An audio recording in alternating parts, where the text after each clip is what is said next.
Roger Higgins has lived in Port Hedland for 4 years, literally watching his business gather dust from iron ore loading and stockpiles from the nearby port.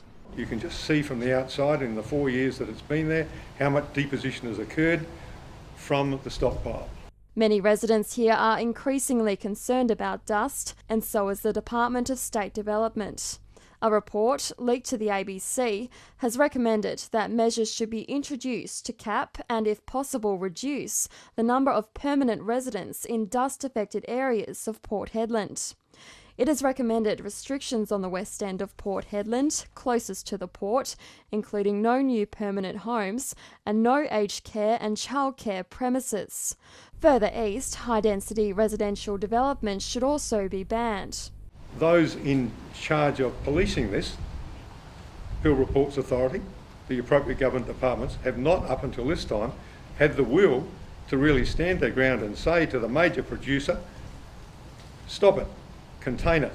The report comes as Premier Colin Barnett flew into the town, promising a new $150 million marina. Responding to concerns, he remained adamant no residents would have to move. We can have high standards of public health and development and people living in the West End.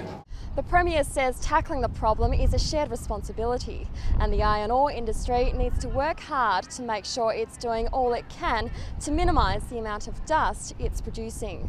The Shire agrees. We will not be supporting any capping of the West End population. We'll not be supporting any restrictions on people's property rights. The biggest player at the port, BHP Billiton, says it agrees with the recommendation of proper land use planning controls in the area. Kendall O'Connor, ABC News, Port Hedland.